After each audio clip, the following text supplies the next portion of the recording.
Hey, everyone. Hi. How's it going? Thank you for your patience. My name is Ira Cohen. I'm the program manager here at Giorno Poetry Systems, and I'm so excited to welcome you all here tonight. This is a really full house. This is the first time that we've ever actually decided to not let anyone else in here. So thank you all for being here. And tonight, I guess I'm just going to start with some quick house notes. We're here very fittingly in the apartment of William Burroughs. This building was built in 1884. Burroughs lived here between the 70s and 80s. And John Giorno, the founder of our organization, Giorno Poetry Systems, lived upstairs. And many, many, many things have transpired in this room. And we are aimed to keep that spirit alive tonight. And I really wanted to thank a lot of people for making that possible. And we also, over there, have copies of this book, which I'm going to talk to you about more in a moment. First, I want to thank the other Giorno Poetry Systems staff, our director, Anthony, our support staff, AJ and Lily, our archivist, Bonnie, and I also want to thank Robert O'Hare, who's taking video tonight, and we're really grateful for that. So tonight, we're going to be celebrating a really essential figure, Ira Cohen. I'm going to let Bobby Yara and Penny Arcade introduce Ira. They knew him well. Many, many people here knew Ira, I believe. Raise your hand, actually, if you have any claim to a personal relationship with Ira Cohen, just so we can see. So then I should stop talking, probably, because that's really, really phenomenal, and we're so honored to have you all here. And you're all such an incredible, resource for those of us who never got the chance to meet Ira and to learn from his legacy. So I also want to thank close friend Yuko Otomo. When I first took this job, Yuko was probably the first person I reached out to, saying, I have this poetry job now, what should I do? And so she organized an event last year with the wonderful Matthew Shipp, and Yuko is the person responsible for introducing me to Bobby Yara, who brought Penny to organize this. Penny, thank you again so much for everything. Penny is probably the fastest person I know. If you have something for her to do, she'll do it in 5 minutes, or less. She's really a superhero, and also is responsible not only for stewarding the legacy of Ira, but so many essential figures of downtown history. She just organized an incredible exhibition of photographs by the artist Shaila Baikal. She's also very responsible for keeping the legacy of Jack Smith alive, and we're incredibly grateful for all of her work. So without further ado, I'm going to introduce Bobby Yara to come talk about this book that he put out with Danny Rosen from Lithic Press. And also we have the book for sale over there. There's a QR code, and it's $28. Just scan that QR code and you can pay that way. Or can they give you cash too? Yes, I think so. Tate said yes. Yeah, and Tate Swindell, who also really helped organize this event. Thank you, Tate. And thank you to everyone else who Penny will introduce throughout the night. All of the readers. So I'm Bobby Yara. It's great to see such a turnout for Ira. And I was a friend of his from the 80s, from the early 80s, and I loved him, and I think he felt the same way about me. And then someone sent me a manuscript that Ira had worked on with an editor named Jordan Zinovich. And Jordan had 4 months to kill. He had just finished an editing job. He had money in his pocket. And he and Ira decided to make a manuscript and then try to get it published. So they didn't succeed in getting it published, but sometime about 4 years ago or 3 years ago, someone sent me this manuscript. And I knew Ira very well. I knew his poetry. I knew his photos. But what I didn't know was his prose, taken mostly from his journals. And Ira traveled all over the world. Wherever he showed up, he either created a creative scene or fit right in and made it better. And he made movies. He was a publisher. But mostly a photographer and a poet, and really excellent. So someone sent me this manuscript, and I read it, and the prose just knocked me out. And I thought, I have to make a book of this. I have a foundation called the Golda Foundation, which was created years ago to help artists. I was a lawyer in California, in North Beach, and my accountant saw me writing so many checks to my friends that he said, we got to start a foundation and you could get a tax break for this. And so that's how the Golda Foundation started, and it's named after my mother, Golda. So I read this manuscript and I decided I want to make a book of Ira. Ira was an amazing figure for those who don't know it. He was in the pantheon of great artists. He had more knowledge than almost anyone. He spoke nonstop, but it was always interesting. So I decided to make this book, and then my friend Jamie Raisin heard about it, and he said, I want to contribute and help with the book. So, and I know Jamie also since the 80s.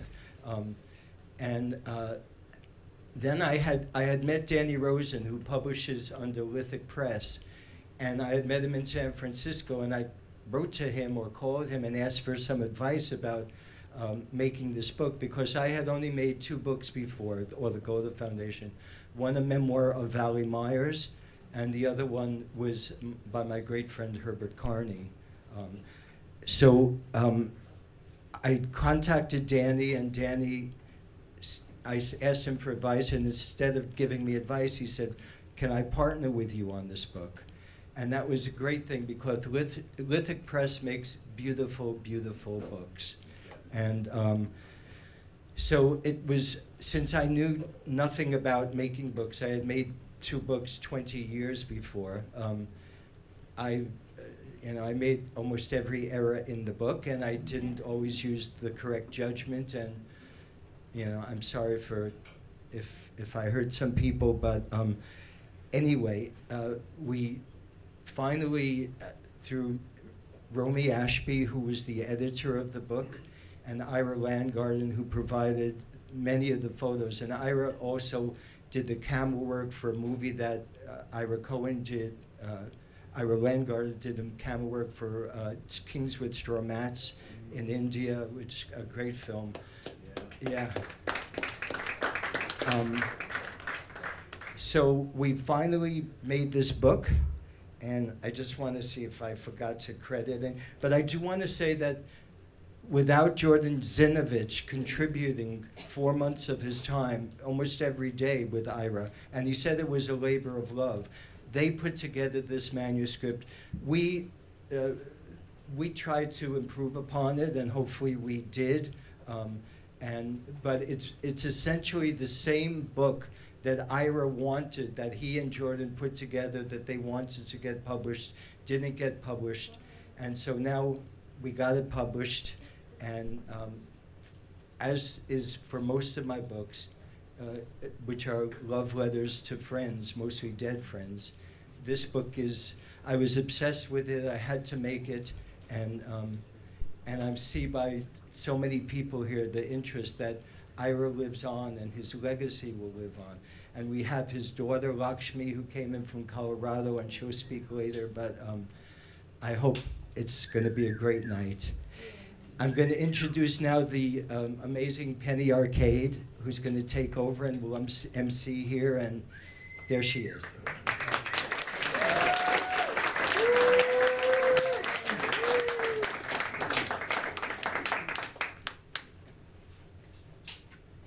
So tonight is really the, what's the word I'm looking for?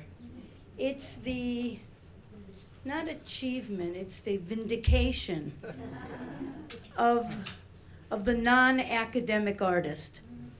So here we are now, drowning after 40 years of academic arts, and Ira was an artist with no institutional support.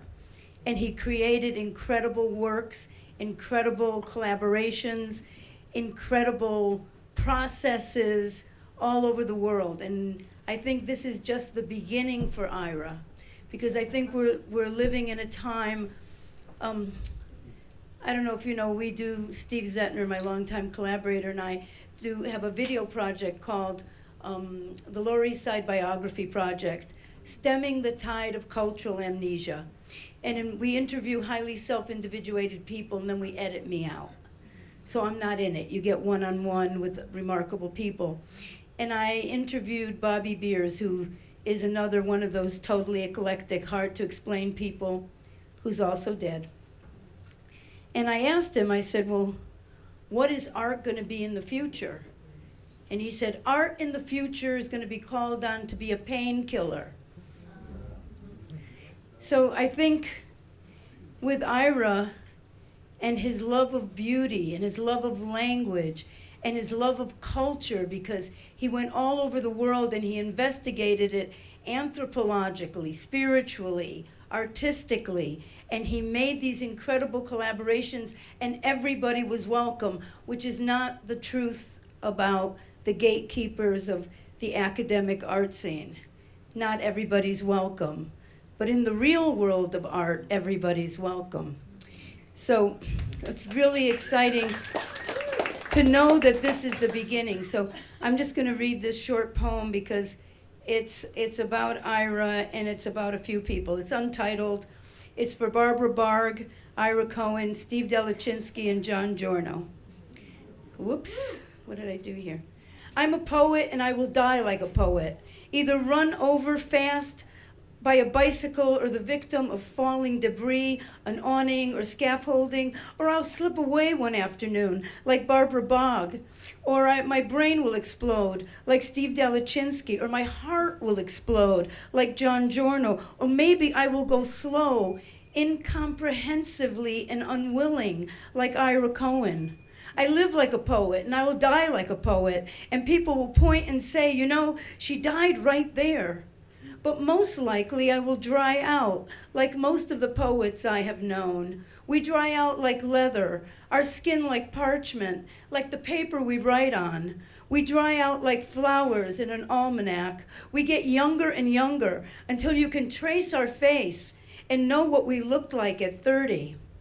We shuffle to the podium year after year. Our clothes get dusty, our shoes too big, our glasses get thicker, our eyes roomy, with crumbs in our beards, with crumbs in our beards.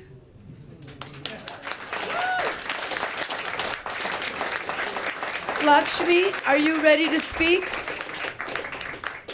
So here's Lakshmi Cohen. Most of us haven't seen her since before puberty.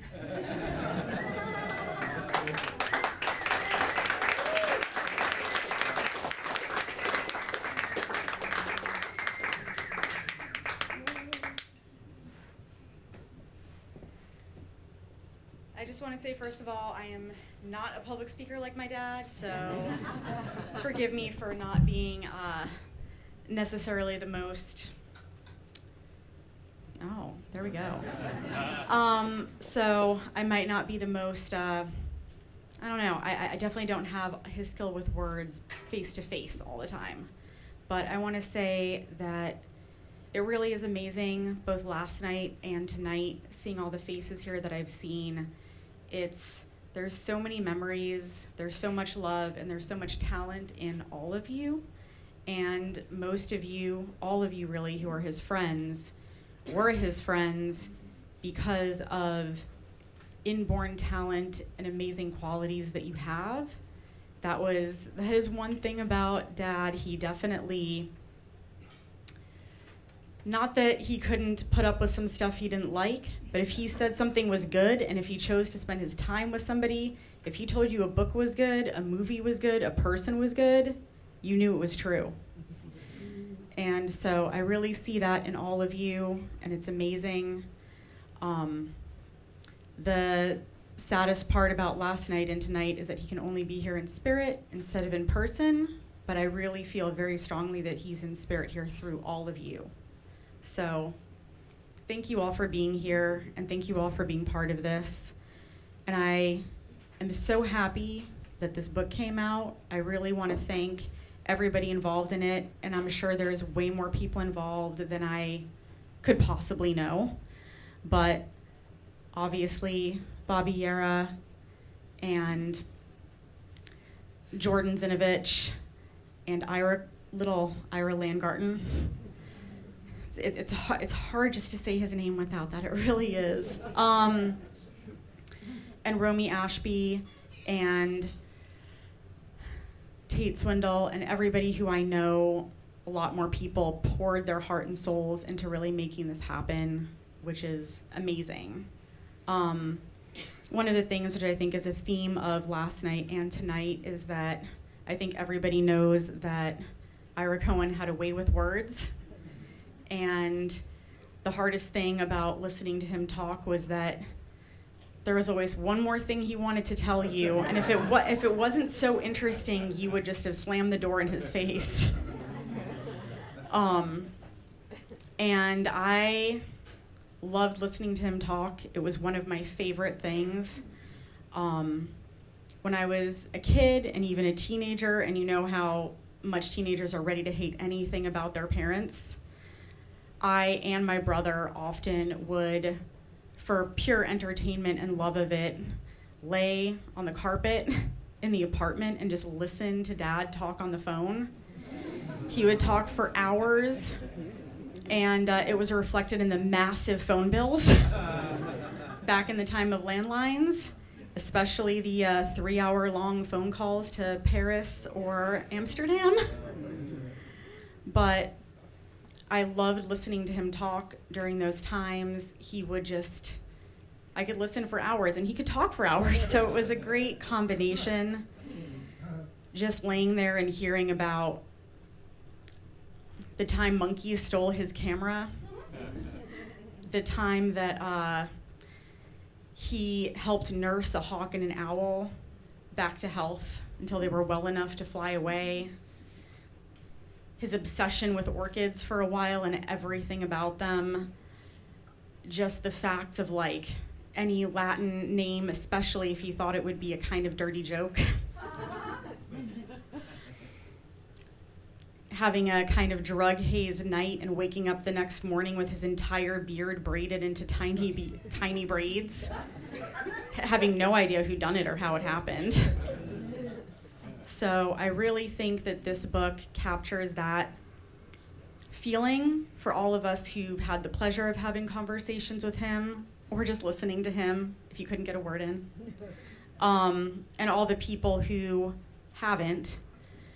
This book really exemplifies what made him so amazing, what made him so interesting, and I think one of the best things is that you learn about how much he cared about the people in his life and how adventurous and mischievous his spirit was. So when you're reading this book or rereading it, if you already have, it's great that I think you can flip it open to almost any page and just read a couple pages and just be like, wow, that was like hanging out with a really cool friend. But whenever you're reading it, I'd encourage you to imagine laying on a worn carpet with the scent of incense and marijuana around you, and just close your eyes and feel like you're just listening to a bearded Scheherazade. And know that your day is going to be a little bit better. Thank you. Thank you so much.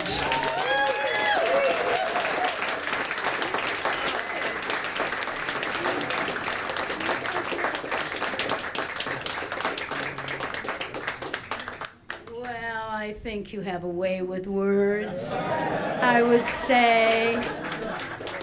That's one of the most, salient things about Ira Cohen. For those of you who didn't know him personally, This man shoplifted 10,000 books, and he read every single one of them and retained all of it. And he was a prodigy. He was a scholar at Horace Mann, and he went to Cornell when he was 16 years old, and he was really, really a genius. And I used, if you read in the little blurb that I gave, I used Ira Cohen the way you use Google. I mean, he knew everything. He knew everything. He knew the most obscure things. And that's one of the things that we're starting to lose now with the erasure of history and the erasure of these kind of one-of-a-kind people. And you can be a one-of-a-kind person. We need you to be a one-of-a-kind person. So I decided that I would introduce every person, every reader, with a one line of Ira. And this line is from the arm of the Dorja. Between hands there are worlds of ashes and thunder, silent collisions of meaning. Our next reader is the poet Bonnie Feinberg.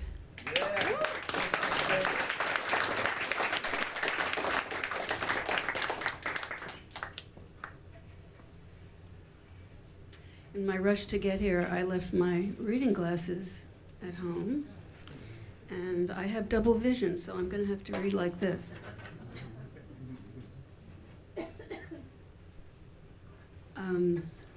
I just want to start with this.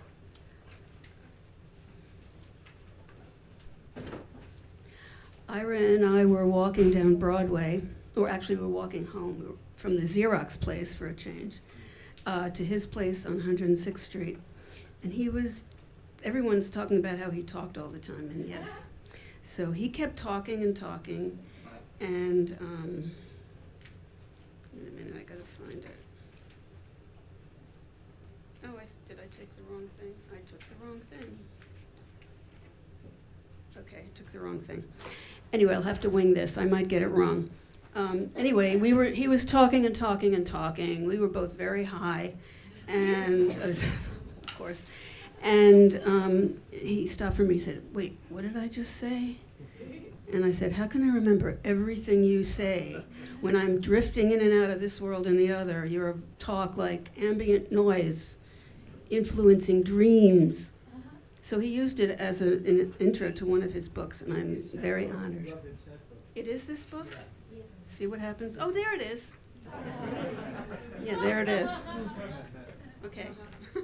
Thank you. You can see why I was late. So, I'm going to start with something. Okay.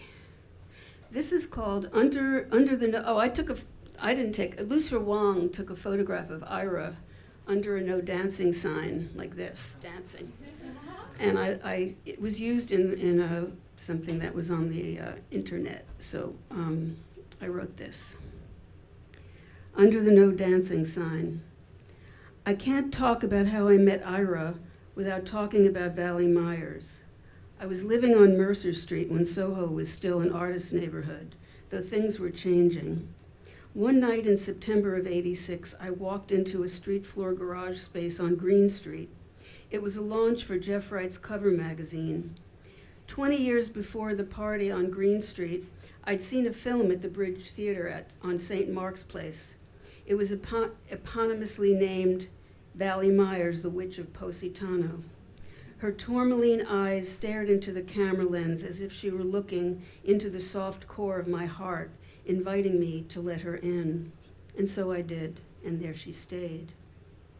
I hadn't been in that packed room on Green Street for more than 20 seconds when I saw her standing across the room in her gypsy skirt, her tattooed face, and those eyes, all framed by a blazing mane of red hair.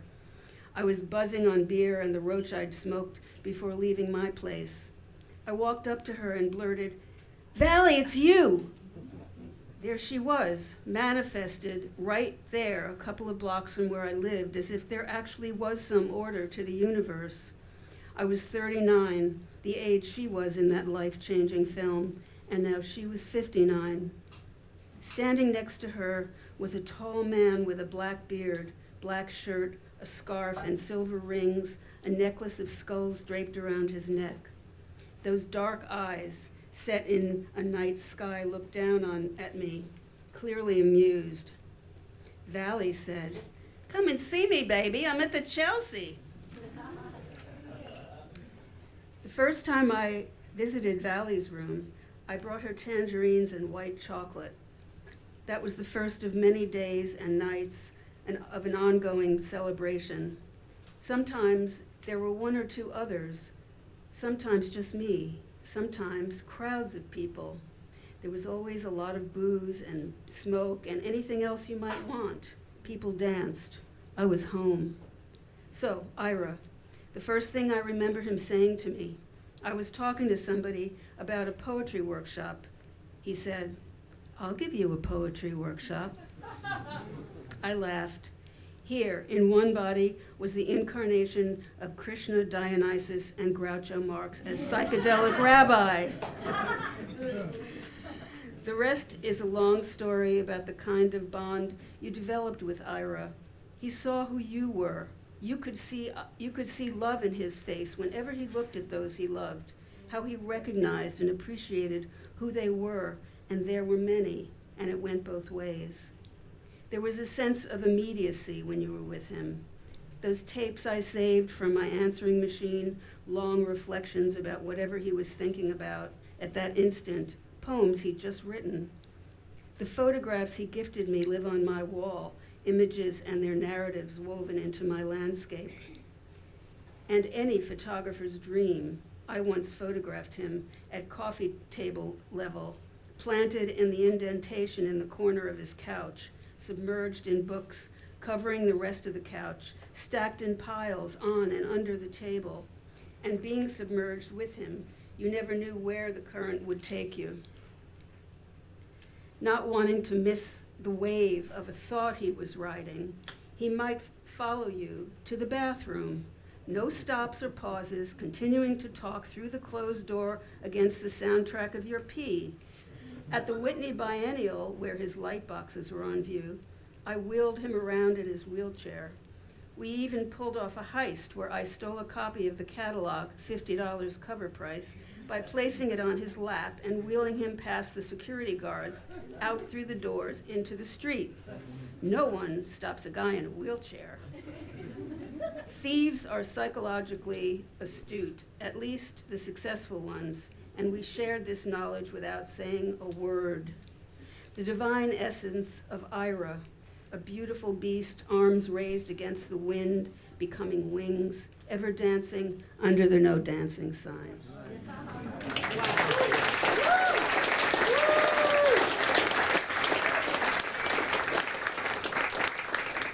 Okay, and one of my favorite poems was the poem he wrote for Valley. He told me he wrote this in Amsterdam when he was, I think they were both stretched out on a couch or something, and he'd been staring into her incredible eyes. And that's where this poem came from, apparently. Poem for Valley. Perhaps the Armenian carving elephant on a human hair between heartbeats can tell you better why you were born at midday during a storm, or what the Moroccan is thinking in the asylum.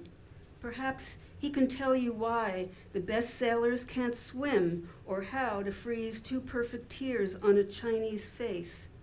Perhaps the fox holding an egg in her mouth can tell you better how red conquered the rain, or how the blue line curves around the nipple. And I am sure that the hound knows better the meaning of the maidenhair fern, or the secrets of lavender under pillows. But only the harpooned whale can tell you as he turns, rising to the sun, how much he hates your blue-green eyes, how much a whale's heart weighs when it finally comes undone.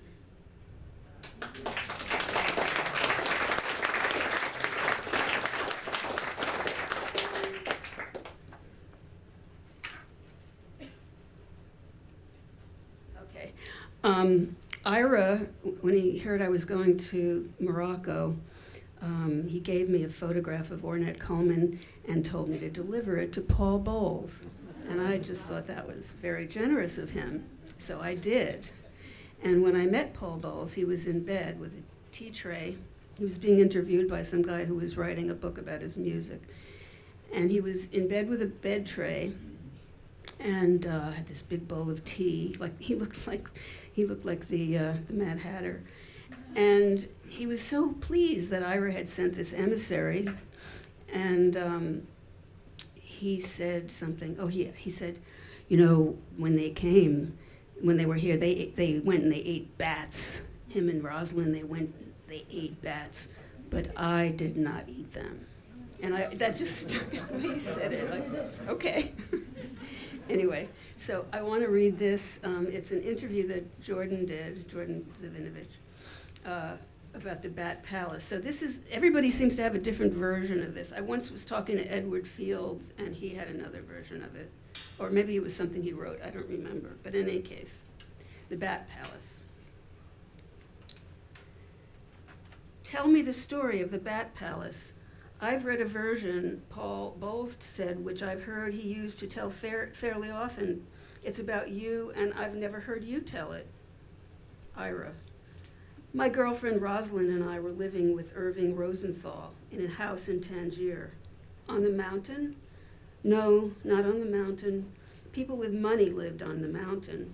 We didn't have any money. Our house was in the Medina, close to the drain. Anyway, the caves of Hercules weren't far away. The bats swarmed out every night, and we got curious and went to take a look. As usual in Morocco, there were guides. There were guides there. They always needed money and never asked for much. For some reason, once we got inside the caves, I decided I wanted a bat. It just seemed like a good idea. So the Moroccan we'd hired took a long stick and poked around in a crack in the roof until one fell out. I'll never forget that bat crashing down. It didn't just drop. It plummeted like a dark star, smashing down, stunned on the floor. The Moroccan wanted 2 dirhams for it. Irving and Roz went nuts. 25 cents didn't seem much to me, but they wanted me to barter as if they really knew anything about bartering. Some people really got into bartering, but things were cheap and within reason. I just paid what the Moroccan asked. You're never really going to beat them anyway, since the guide specifically asked for 2 dirhams. I suspected he had some special need for them, So I said, 2 dirhams, 2 bats. I didn't need 2 bats, but it was easier for both of us, for me to barter up rather than down. I got 2 bats. That was probably good because the injured bat died by the time we got home. We laid it out on the table and started smoking. You know how it is. You get stoned, you get crazy, one thing leads to another. We started talking about what to do with the bat. At some point, as a joke, I said, why don't we just eat it? Roz said, that was the danger of taking Ira seriously. Roz said, let's. So, she was so matter-of-fact about it, she got out a frying pan and some oil and started to skin it, which was the last thing in the world I expected her to do. I nailed the skin to a board and kept it for years until it got so moldy I had to throw it out. Irving said Irving said he wanted the lips and the penis. I wasn't really sure that I wanted any of it, but when the time came, I went for a drumstick. Roz ate the brain. When Mark Schleifer dropped by, it had become a theater piece. Poor Mark had a terrible time the night before at Sidi Karsem, the Moroccan equivalent of Walpurgis Night. He had no idea what was going on, and he recoiled from us in horror. Before I knew it, the story was circulating as if it was something we did regularly, which is the story Paul told. That's it? That's it. What about the other bat? We wanted to learn more about it, so we put it in an empty room in the house and closed the door, but we never saw it again after that. No matter how quietly we moved, it was never there when we opened the door. No sign of it. I guess it found its own way out. Animals are a lot smarter than people think they are.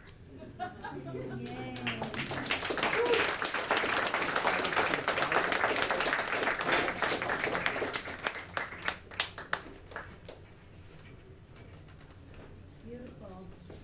Thanks for that. That was gorgeous.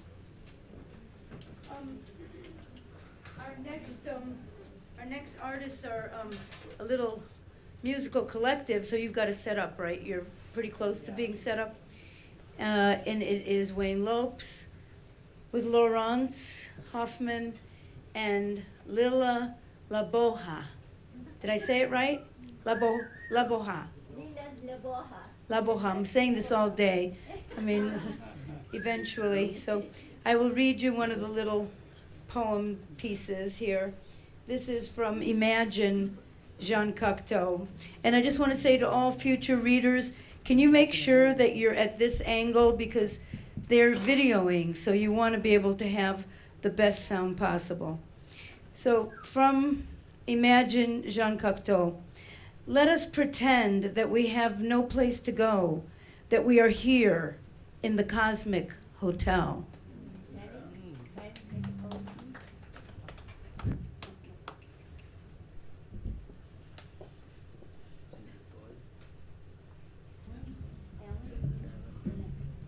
I just want to say that I've done many performances with Ira over at the kitchen, and a few of note with some manuscripts he brought back from Angus MacLeese, and some of those were very special performances.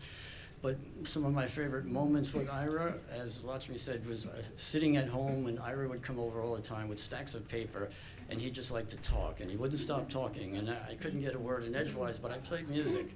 So each time he'd start speaking, I would just start playing guitar, since I knew I would never have the chance to be able to say anything, so it just wound up being some consistent nights of him coming over, trying new poetry, playing music. So in the spirit of that, I just thought the best thing I would like to do is share those moments that I had with Ira of just playing music, poetry, and movement. And I'm happy to have Laurence Hoffman and Lila here to help me create that and make that happen.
the Science Times to know that the monarch's migration is a fragile journey with a small amount of human negligence. Everything could disappear. My last thought as I finally fell into a fitful sleep. My first thought as I picked up the telephone to get the bad news.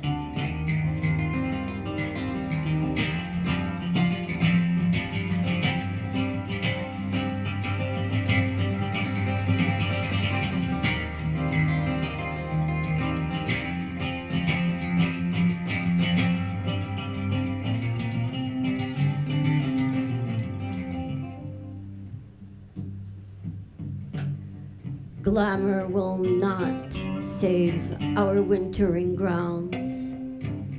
Better to stay a caterpillar and munch leaves than to risk all for the dazzling moment of flight and the priceless illusion of freedom. Hardly.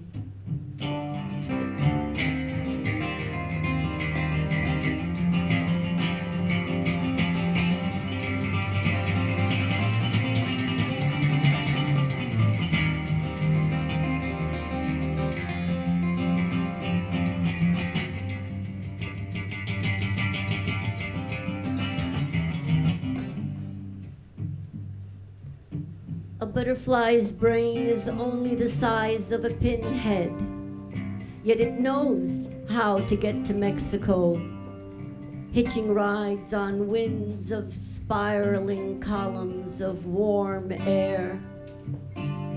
But the end of monarchs, as we know them, is here.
I am learning to stay quietly in this apartment with my mother waiting for Lakshmi.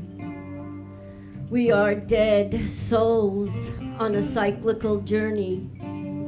Future tourists will come to marvel at our poems, festooning the gables of a broken civilization.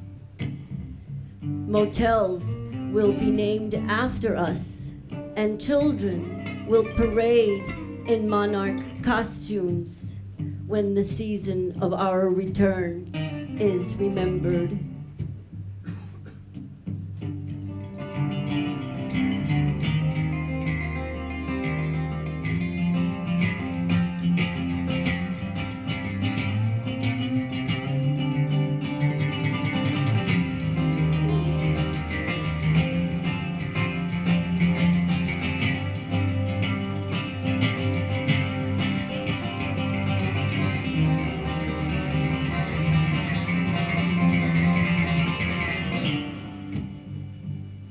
Goodbye, elephant. Goodbye, whale. Hello, AIDS virus. Smaller is perhaps stronger after all. My dreams were bigger than any whale, and sometimes I dove even deeper.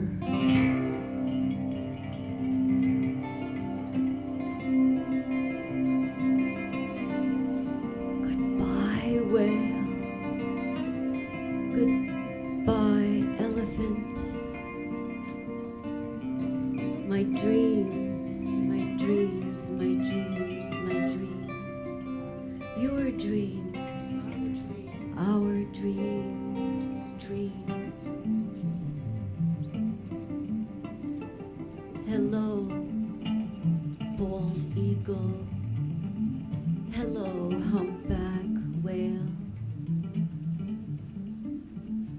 Hello, mammoth. Hello.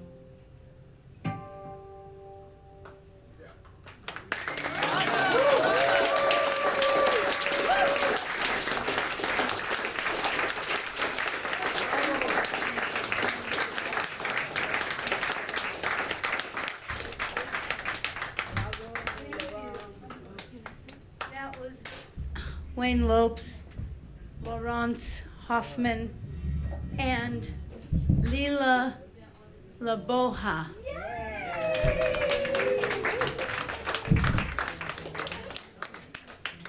Alan, do you know that you're next?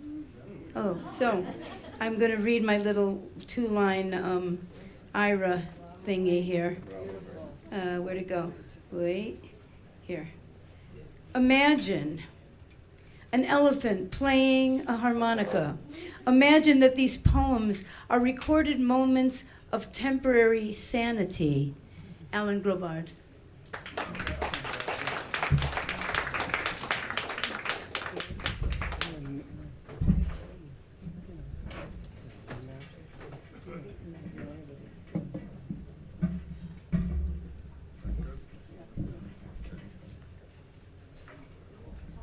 Yeah, I think so.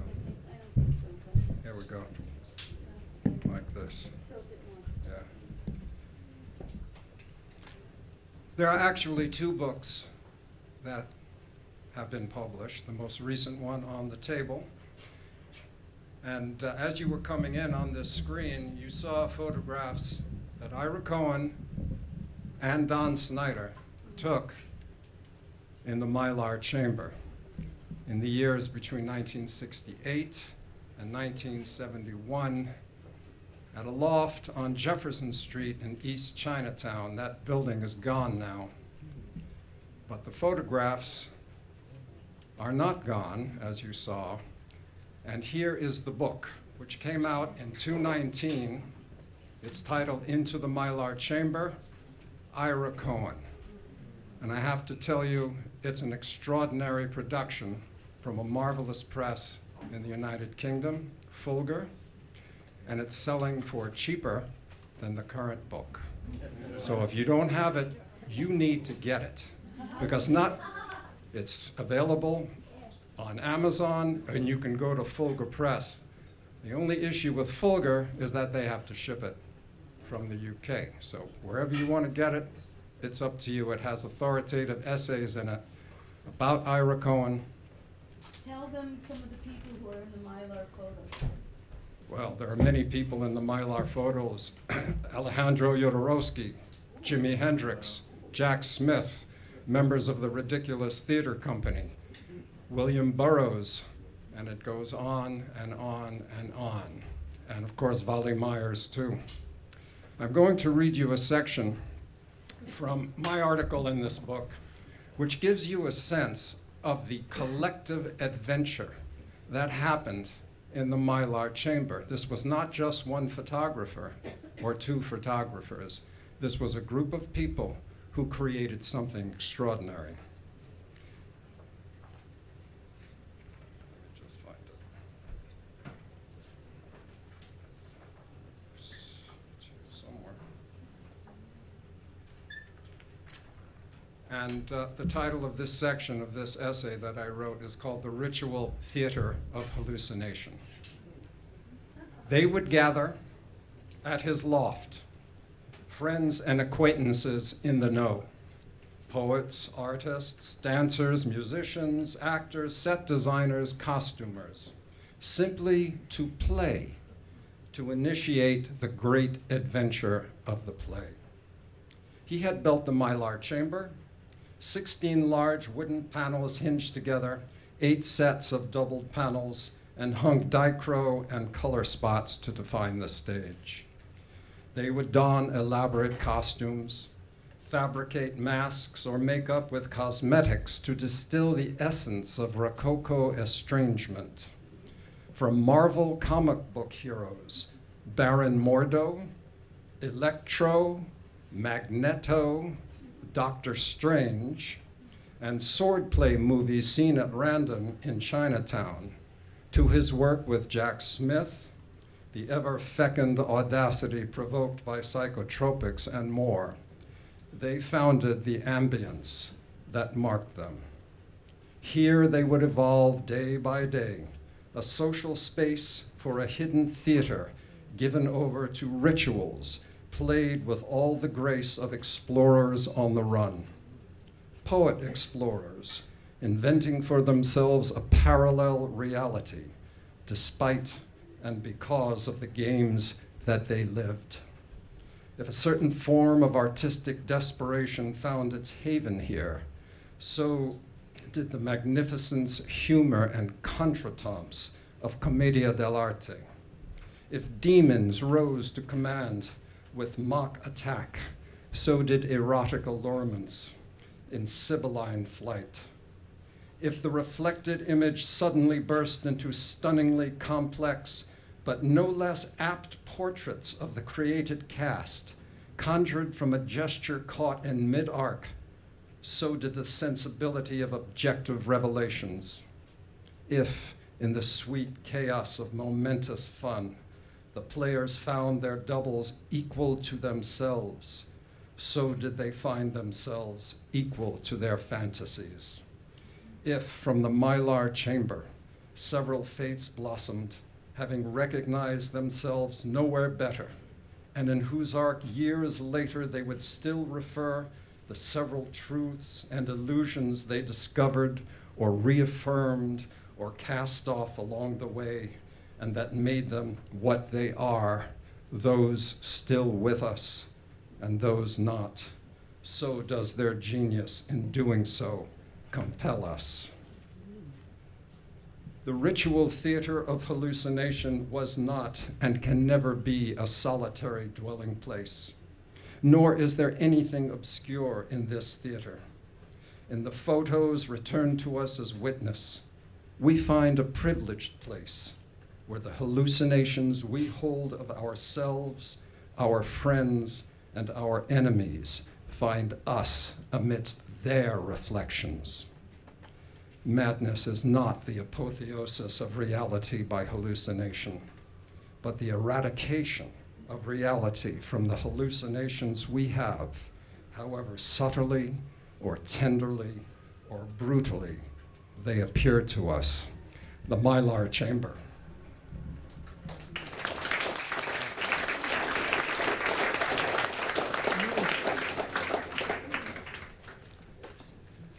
Ira Cohen was present not only when he was alive, he was also present with that deep vibrato voice of his after he died.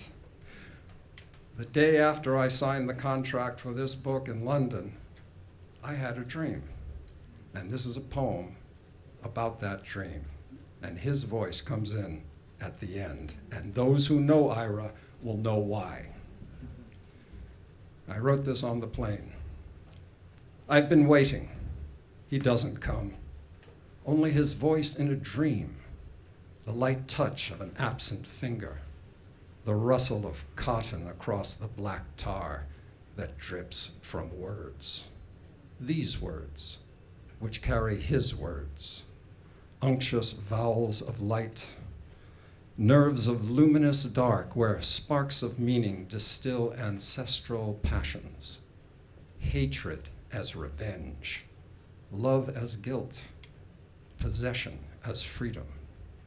On this planisphere rushing through time, suspended between continents, 32,000 feet.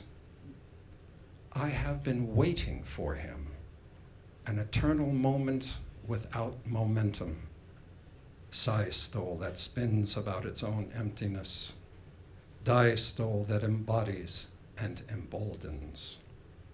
There is a rhythm to waiting, an intimate script whose scenes dissolve the second they appear, and which remember his voice in the only words he has left. Call me. And that's true. That was a true dream. And I woke up from that dream thinking, okay, I got it and you're gonna get it. And he got this book, this wonderful book. And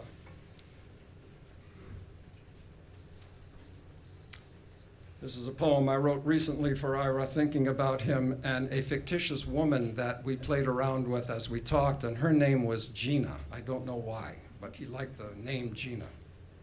It's time to pick up the pieces and dance with Gina, the good girl who went bad because, well, just because. She didn't have the time, the will, the money, the luck. She dances on a pinhead the size of Pluto, which once was a planet, but now we know better, hanging out there at the edge of the solar system where comets line up at muon bars for a last quaff of Guinness. It's time to pick up the pieces and hold them as if they were monarch butterflies en route to Mexico, as if they were sandstorms drinking tears that fall through the centuries, as if on this desolate, moonlit escapade, invented for you alone, passions blossom and eulogies soar high into falsettos. And the days enfold us in their thick, soft wings, and silence ushers sleep with Gina beside me, fluorescent, warm, salty. Gina, the fictitious lady. Thank you.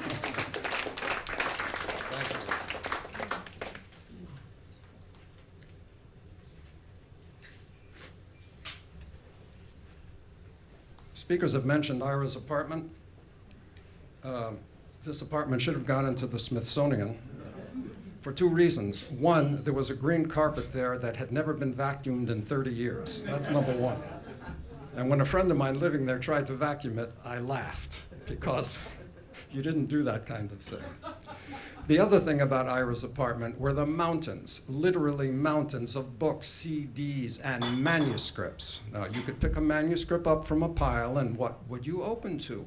The pneumatiques that he sent to Paul Bowles when in Tangier.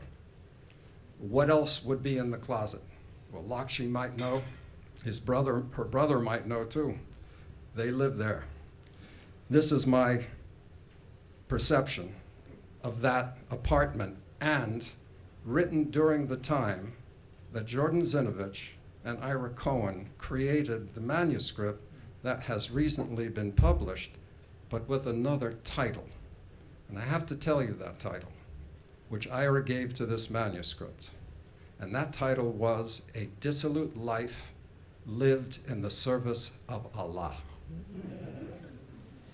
When I heard that title, I shook my head, because it was also at the time that Salman Rushdie first got his fatwa, and he was much in the news. Ira also wanted to be much in the news. That becomes a certain kind of wizard, yes? That's the title, yes. Better title. For Ira Cohen and his dissolute life. Now I am in the house of the leopard cat, floating on Venusian lava. It's all so brilliant that I can't shake the thought I've been here before. A cinematic deja vu with Capricorn percolating zebras and frail-mannered Goliaths sipping storms through phantom white straws. The cat is the latch to the door called Nowhere, and tomorrow a rice cake stolen by scarabs.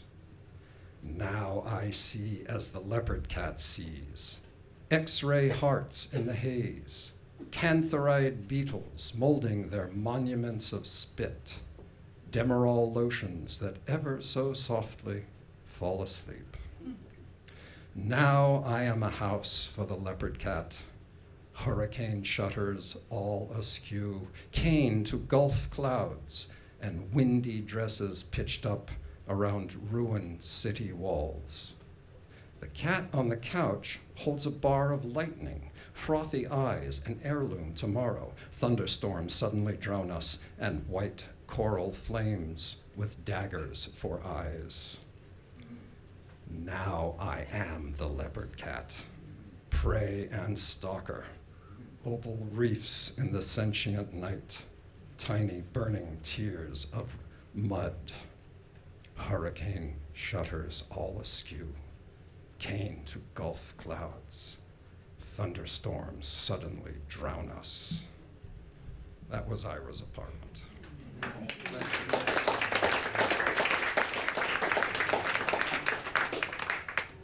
Ira had a marvelous phrase, if I can remember it. I'll let you know it too. If Sabu came crashing through the coconut palms on his elephant to tell me this was all a dream, I would not believe him. Ira Cohen.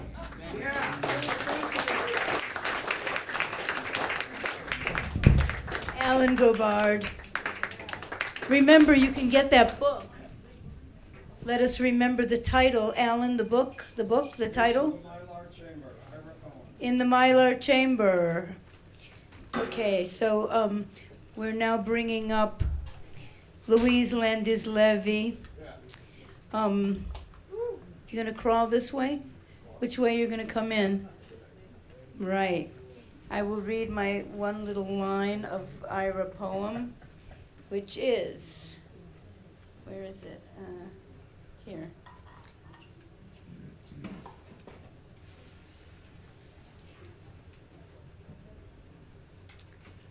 And if the tongue of night sings of albino winos till the morning light shafts the...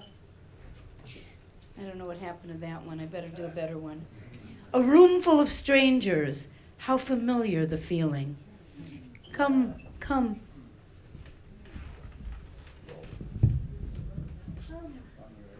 You don't want this. Do you want this? You do want that. Yes, of course.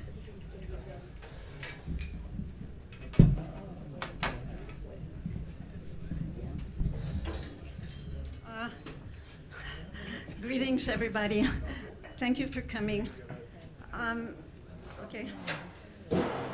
First of all, I just want to say that this room, in addition to William Burroughs Bunkers, is a very sacred place for New York since the 1960s, really until John left this planet. For those interested in the Buddhist teachings and the great lamas of Tibet, exiled in India and other places in the world. So we did this ritual for John Giorno here after he died. And out of respect for those great teachers and all of the aspirants who came here, just as you've come, I just want to sing for you one particular line of one prayer for the well-being of those who have left this world, and of course, Ira. Okay. Om Ahum Bodhicitta Mahasukha Janadatu Om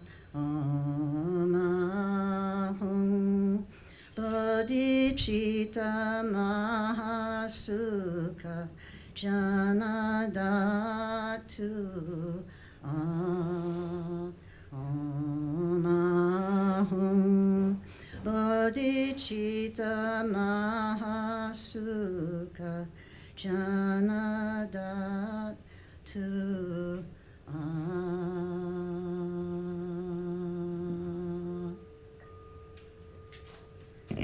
This is a poem I wrote for Ira a long time ago.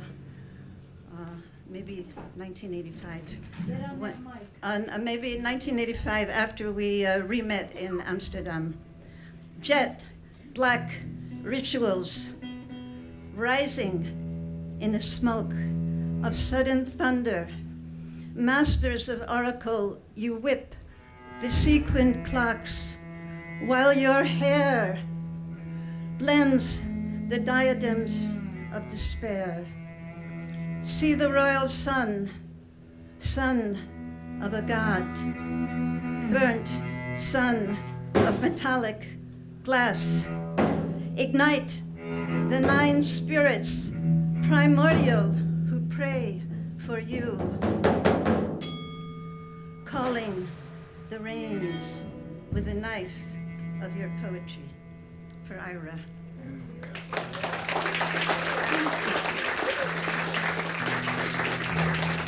And I'm going to read a memorial that I wrote for him. No, what is it called? I'm going to read a kind of piece that I wrote for him after he died. Steve Dalachinsky organized his friends to write pieces on how they met Ira or what their thoughts were. I'll try to make it as short as possible. No, make it long. Okay. Oh, and by the way, my dealings with Ira were mostly centered in Europe, where we met and worked together. So many of the references here are to people who are kind of great figures in the underground of Europe. Okay. I met Ira Cohen on the Weisberside home of poet-anarchist Simon Finkenauke. I had read and marveled at his works, edited Americans Abroad, Volume 2 with Lynn Tillman, unpublished, Amsterdam, 1974. Ira arrived at Simon's after I'd received a psychic message, don't meet him. I was trying to preserve a love relation, absent lover in India. I knew that close contact with Simon and his entourage would bring the circle to a close. Ira appeared. As soon as I had that message, Ira was suddenly at the door.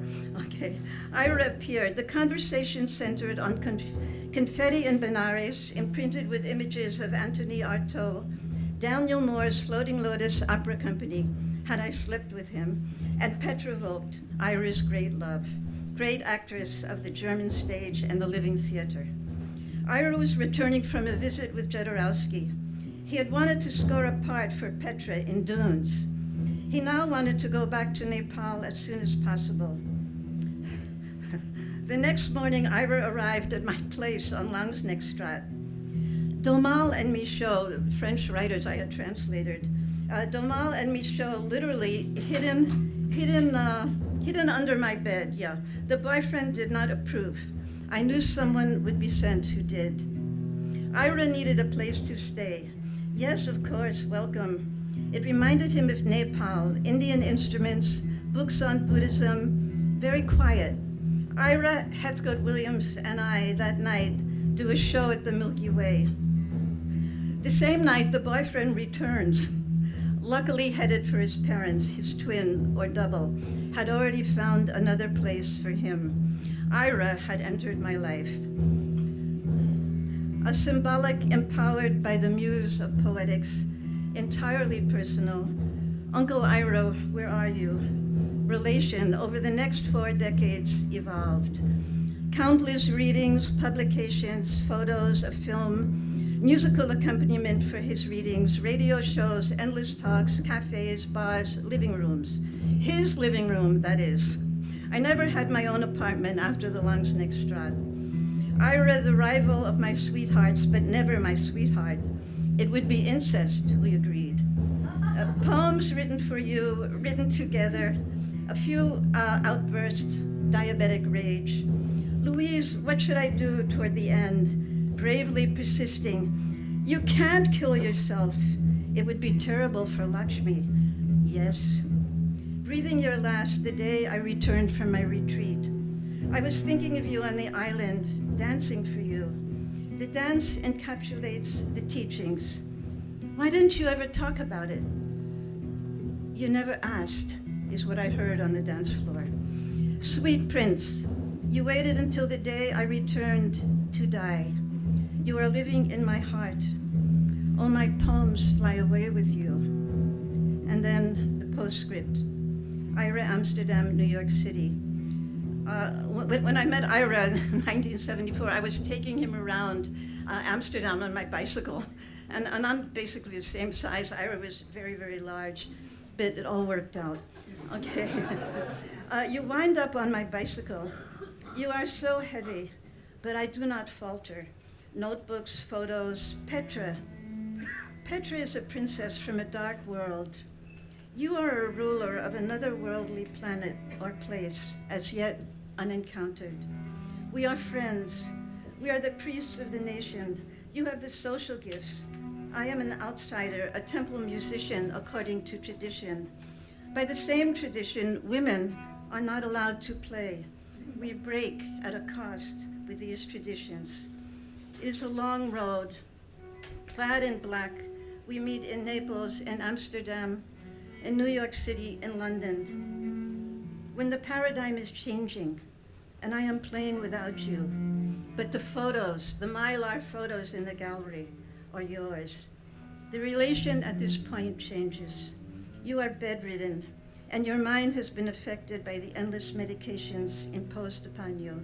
And by whom? I will ask that question for the rest of my life. Your poetry continues. We write and work together. The tables of fortune turn on a vast mandala, and you are mine, and I am yours. That is, we never took the poetic voice. It overtook us. Talks of deep personal nature. The poets Lipo and Tufu maintain such dialogue. Wasn't it you who introduced me to Arbery? Wasn't it you who was as light as a shaman? And the postscript here is, in the lore of the 10 lost tribes, the Cohens occupy the position of the socially active priests or rabbis. The Levites are wanderers, are not permitted to own land. They teach as travelers. The Cohens and the Levites are the keepers of the 5 books. Thank you.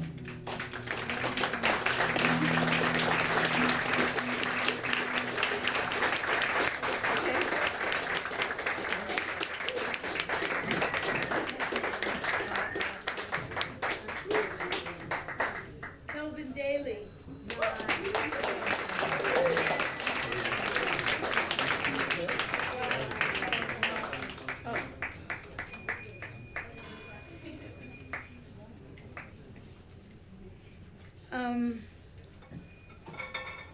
Our next reader is the beautiful Yuko Otomo. There you go. I'll read the one line. You want to pick up the Tamang corpse that no one will touch.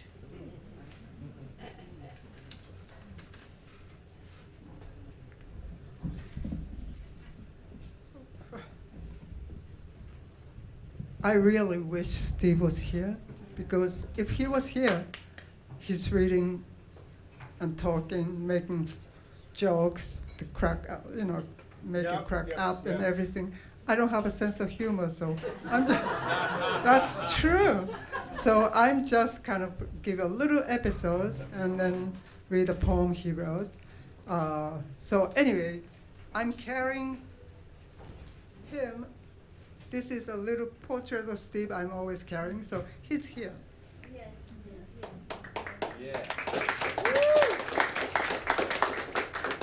So, yes, because Ira and Steve share the very weird, typical poet's bad habit.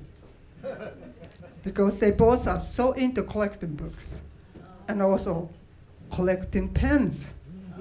Yes, so when we visited Ira's place, his place was completely covered with books. Everything on the table, everything. But he lived in uptown big apartment.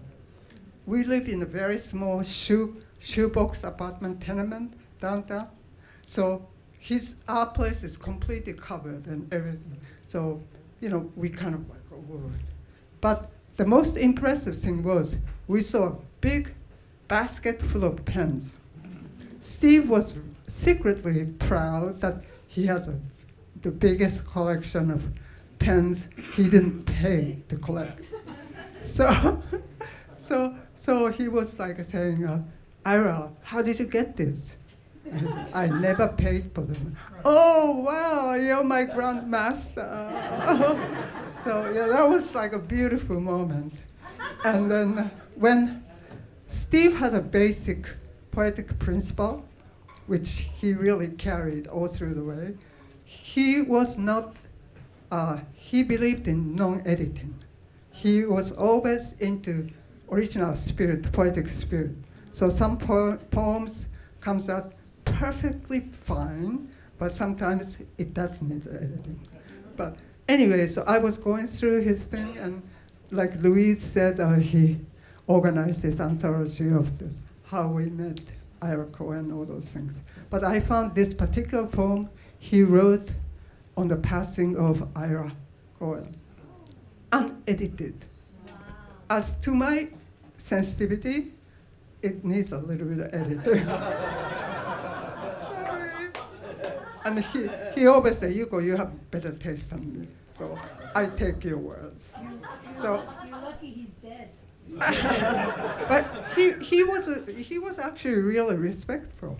Yes. Anyway, so this is called for Ira Cohen. He wrote it on the passing, so memory of hospital and other things. For Ira Cohen. Can you hear me? Yeah? Yeah. Your death was so real, like being in a movie. You're buried today, and Bobby said it was all very Jewish. And some little kid had half his body, half his mouth blown off by a car bomb in Iraq. They brought him here to feed him ice cream for his birthday. Alan G. and Ira L. said a lone hawk hovered over your grave as they laid you to rest. Rest. And you always, with the appetite of a hawk and heart of a dove, evoke the natural world with your dinosaur bones. You sought what could never be truly represented in the real world. Tangible, you endured, rendering the real thing forth, evolving, involved, informed, invested in this life, beyond this life. Always a small group of the faithful seeking your every move. It's too beautiful today, said the big red flowers. Not like yesterday, all gray and misty wet. When the breath they forced into you choked on itself, and the great machine that you were shut down. In the midst of spring silence, the big body lost in the paradise of the Jews. It was a great upheaval today, said the big white, yellow, and orange flowers, all confused. Who are you talking to, she asked. To impending summer little girl, they answered. Short-skirted little girl, and the guy wearing the Disney t-shirts that says, "No more Mr. Nice Guy," says that this futurist unique forms of continuity and space would seem like cartoons today. And Apollinaire died of war and pestilence. Small fragments of his body blown away just disappeared into the battle-stained air of metamorphosis. Zero relative cube architecture, a non-manifestoist in the time ruled by manifestos, and the great art everywhere succumbed to and too influenced by influenza. Gutterfront, contrast of forms, romanticism, solidarity, and the corn itself was a symbol of the future. And your warm, chromatic, swirling strands, quiet feet in the corridor. What's happening to Lakshmi, you said? She's falling off the page. The pillow is falling off the bed. My leg is falling off the bed. Why don't I get fucking blood connection? I need a fucking shot. I'm gonna punch you in the nose. I don't want the pillow to fall. Let it fall, I say. Fuck you, you say. Bag half full of piss. The afternoon rush is quieting down.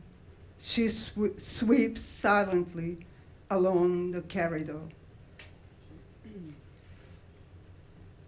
It cannot be true what the old Nicaraguan poets incanted, what the long-gone scientists claim, that we all evolved from a single cell. You and the hawk, perhaps, ice cream cone, the muddy rainbow. There are unstoppable counterfeiters out there, hence uncountable counterfeits, remnants, all that is left of original civilization. The inside story of a vital brain, closing doors while opening minds, you leave it all behind now. Now, behind you now, waiting to play your song, waiting for the world to begin again. Born of mutes, an automatic sun, your links to the very origin, land of the free, free links to the world, the universe whose hands you are in now. Traveler, wherein you travel with your autobiography, beneath your arm, your skin, and our biography as well, within this one-celled DNA circus, waiting for you to bring toward your chin, hidden behind your long white beard, God, or something like that. Anyway, seer, translator of traditions, here now, the angel of death, finally annoyed, kiss you on the forehead, and the skin peeled off its lips, and you surrender, said hello to the bright light. Your shoulders lighten, the pillows falling, your vocabulary communing with the seasons, solutions, your very memory, multi-layered, multi-celled, lingering in the substance. And you threw the dice, said farewell to the color of music, said hello to the rumor of otherness and immortality, left behind the deep clarity of your voice, the reflective rewinding of a journey and its steps, and you slipped the Akashic record beneath your cape, kissed the little boy of war on the forehead, took a lick of his ice cream, threatened to stick a pencil up the nurse's ass, set your wings in motion, and said, fuck you to death. Death, here I am. It was written in 2011 when Ira passed. Thank you, Steve. Thank you, Ira. Thank you, everybody.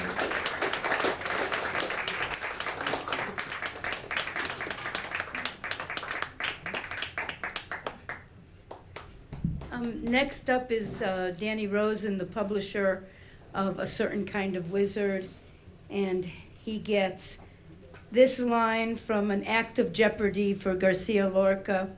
Your poems explode in the mouth like torrents of sperm on a night full of zebras and boot heels.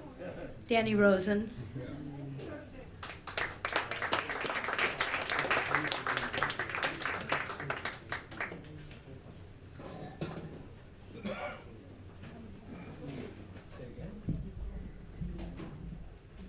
Well, I think one of the marks of a fine poet is when their work remains relevant beyond their time or when it was written. And I just want to read a little bit from this very powerful poem that's in the book of Ira's, The Stauffenberg Cycle. Was habe ich her verloren in diesem Land? What have I lost here in this land? By Hans Magnus Enzensberger, an epigraph there. The Stauffenberg Cycle for Julian Beck in Eternity. Left Kathmandu on winter solstice, arrived Munich 10:30 a.m., December 22nd, 1977. Arrival. Hermann Göring screamed at me, demanding 1 Deutschmark for the use of a pushcart at German customs. He muttered to himself, abashed, when I told him to shove it up his ass. This Wunderpanzer is the doom of your heartland, brother. Better let your armor down. Wilhelm Reich may be dead, brother, and panthers prowl your streets. Your women are lusting for the Turks, and your men are full of fear. Your winning has always been your losing, brother, and your losing was no losing, brother. O heirs of Hagen in black leather, be undeceived by the wet tongues of your dogs. It is time to celebrate your own mongrel longings, brother. Time to love the terror you left to your children, for they are your only hope, brother, sons and daughters of a cowardly despair, the arbiters of justice. They bring you the truth you could never bear. I tell you, Hitler is alive and feeding fish in the Ganga. Ira Cohen, Jew, Hakim Khan, Sufi, Abdut Irawadi Jin, Naga, watchful deer priest, Colonel Klaus Graf von Stauffenberg, 1907 to 1944, Chief of Staff of the Reserve Army.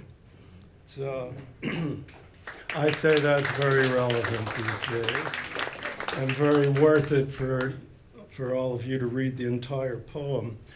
I'm here today because I live in the backwater of western Colorado, where a contemporary friend of Ira and of many people here, Jack Mueller, became a retired poet living as a ward of his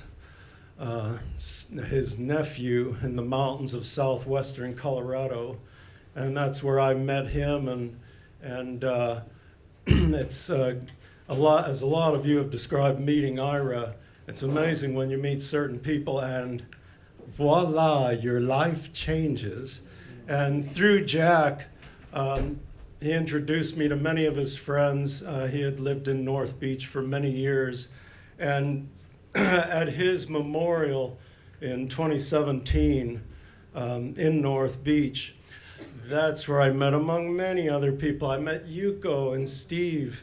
And I've ended up publishing a couple books for Yuko, and I've done books for many of Jack's friends, Neely Cherkovsky and Sarah Menifee and Marina Lazara and Tate Swindell and Gregory Corso and Jack Micheline, and on, and it's been a great joy in my life to be able to do that.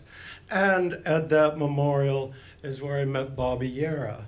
And we talked at that memorial for about 2.5 minutes and then said goodbye and didn't see each other for years, but a warm feeling remained with me. And and still does. And that, through a long set of circumstances and time gone by, is where this book came from. And every book that we've ever done is a real journey. And we get them in all manner. Some manuscripts show up all ready to go, and even those take some time and have their twists and turns. And this book had many twists and turns, and I came to think that it, in many ways, reflected perhaps the way that Ira was himself. And in the long run, I think it ended up, well, I always like to quote a little Bob Kaufman. The poet is a fish with frog's eyes. Creation is perfect. Hallelujah.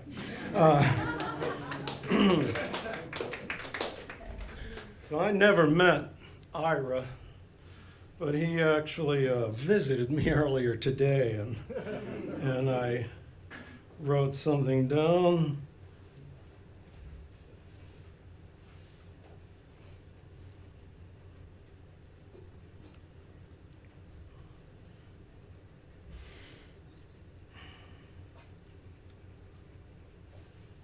"5/15/25 in the bunker for Ira Cohen. Dear Ira, I never knew you. How are you? Where are you? Let's go. You wouldn't believe it. They elected the raging lion again. The lion spewing flaming jowls, the voters with their necks in the fields, jolly and afraid of demons we do not know. Take down the walls, make some good neighbors. They warned us, Ira, you, your friends, the streets, the eyes, brains, thoughts, memories, electronic firings, the red ribbons cracking cracked sidewalks with big plans, expansions, extensions, occasional evaporations into the ether sphere, where plans for the unplannable, for the unimaginable, for one given film, for what is imagined. For General von Stauffenberg has failed again. The great plots fail, and you plot again. You gather great gatherings and gather within. Ira, was that you? Or was it Superman, seen by a Jewish boy out the window brick? A boy who wondered for the first time what was past the end of the block, beyond the synagogue, on the hill, in the pews, squirming, almost dying, almost bursting. You, uncle, squirming, laughing, bursting, wearing a cape, finding my ears. Your eyes said, everything is cat toes. And yet again, you got the ticket. You sent the dragon writhing at the top of the minarets, leaping to Ethiopia, bleeding local, seeing what disappears, seeing others become brothers, seeing into the vortex, seeing me still on the stone. I'm a vector, you're a wand, waving to the sea creatures swimming in the desert, to the air snakes breaking the chain.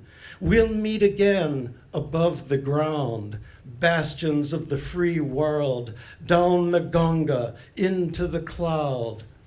Into this good book you gave what nectar you had to spill, and you drifted, and you turned, and you said, remember, child, by the imagination we live. Thank you.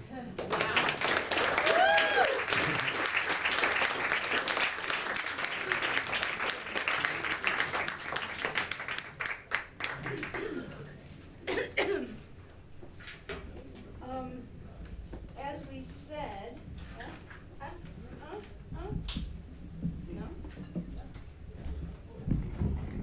as we said, we believe that this is just the beginning, the very beginning of the deeper discovery of Ira Cohen and his work, of all his work. He has so much work. poems, photographs, films. As a matter of fact, if you go in that bathroom, you will see 2 urinals, which are not to be used. But Ira Cohen took a photograph in that bathroom of William Burroughs and John Giorno pissing in those urinals. And I have a copy of it. So Steve Zettner, my longtime collaborator, said to me a little while ago that now he's so inspired that he's going to take the 15 hours of video that we have of Ira, and he's going to be making a film out of it that will be done in a few months. Is that what you mean, Steve? 6 months. Maybe a year. But anyway, there'll be a lot coming. There's a lot coming. Also, mark this down, memorize it. On Tuesday, August 16th, 9 p.m. Eastern Time, City Lights Online, San Francisco, you've heard of it. Tate Swindell in conversation with Ira Landgarten. This is going to be very, very important because we couldn't get Ira here tonight, Little Ira, because there was Big Ira and Little Ira. You did see his Mylar film that was from Ira. So August 16th, 9 p.m., I'm going to be there too, watching it. So I just want to do this. Like Colette and Frida Kahlo, Valley Mars and Positano, Joan of Arc and Bellatero, well, they took it on themselves. They took it on themselves. They took it and they took it and they took it on themselves. All those ones who was so brave, all the ones who made me safe, they're all rotting in their graves. I gotta take it on myself. Take it on myself. I was 13 when I started, ran away and I departed from that town where I was martyred. See, I took it on myself. I took it on myself. On the city streets I landed, all alone, but soon I banded with lost souls and other holies. We were scared, but we moved boldly. See, we took it on ourselves. We took it on ourselves. We were tough, not hard, not bitter. Life was bleak, so we wore glitter. We were outcasts with grace granted. We were used and empty-handed. We understood that we were stranded, so we took it on ourselves. We took it on ourselves. All those ones who was so brave, all the ones who made us safe, they're all rotting in their graves. We gotta take it on ourselves. Take it on ourselves. Jackie Curtis and Jack Smith, Ira Cohen, Quentin Crisp, Peter Hujar, Harry Smith. They took it on themselves. They took it on themselves. They took it and they took it and they took it on themselves. Now the life I live's a myth. Most are gone and I'm stuck with the ones who appropriate, no copy. Who want to erase the history, who don't understand the story, not the pain and not the glory, because they never had to take it on themselves. Take it on themselves. Take it on themselves. Like George Sand and Fool on Debbie, Dorothy Day and Hannah Wilkie, Emma Goldman and St. Lucie. They took it on themselves. They took it on themselves. They took it and they took it and they took it on themselves. Well, tonight we are all here. I hope this scene goes on for years. That's the truth and that's the beauty of how you do your duty to yourself and your community. When you take it on yourself, you take it on yourself. You take it, you take it, you take it on yourself.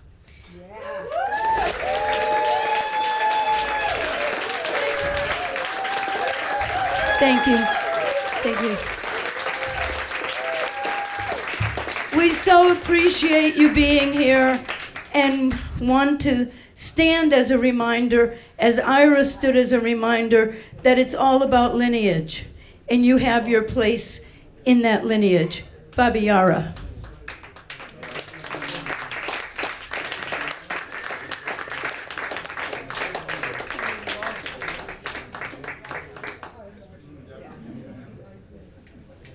One funny thing is Penny and I, in one conversation, realized when we were kids on the Lower East Side that we both had the same drug dealer, Brooklyn Frankie.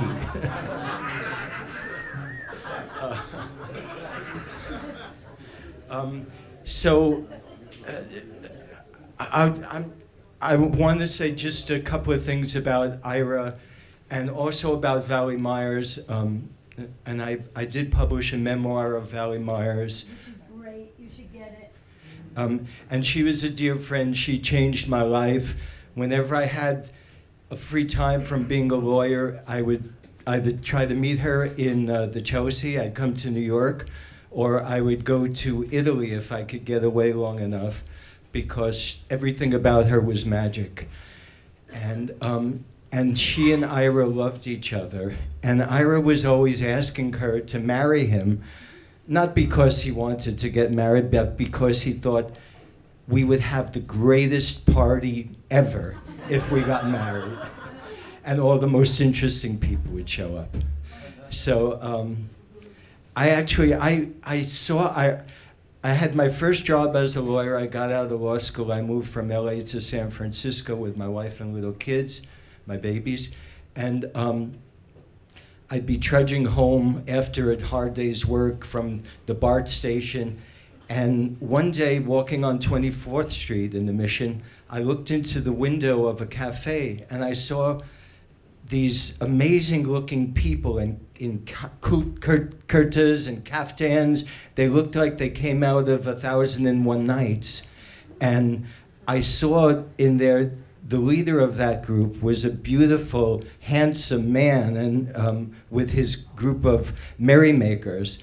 And I'd look through the window, but I was on my way home in my three-piece suit with my attaché case. And I'd look in and I'd see them having a good time, and I'd think, I wish I was part of that tribe. But I loved my family, and I went home. I never stopped into the cafe to talk to them. Later on, a few years later, I was with Valley at the Chelsea, and we had gin tonics, which were always flowing there. And then she said, hey, baby, let's go to a party. It's this George Plimpton. You'll have a good time. So we went to the party, and as I'm shaking hands with Plimpton, as Valley introduced us, I realized I have to throw up. So I rush down into the street, and I get to the gutter, and I heave. And as I'm heaving, I'm looking up, and I see this same handsome guy. But he's dressed in New York black, of course, this time. And after I finish, he looks at me, and he says, tough night, huh?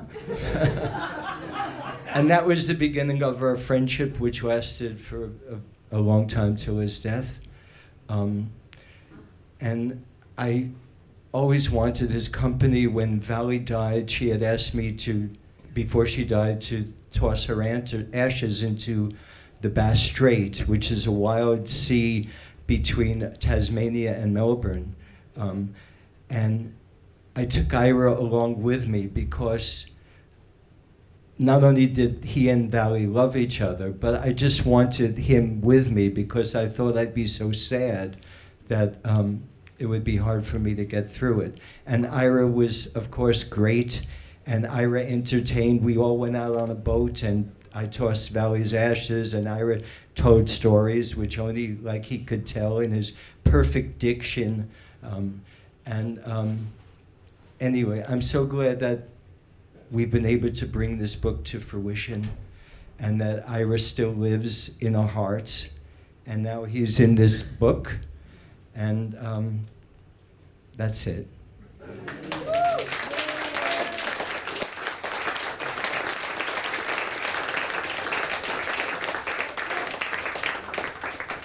it. Now you can just talk and have fun.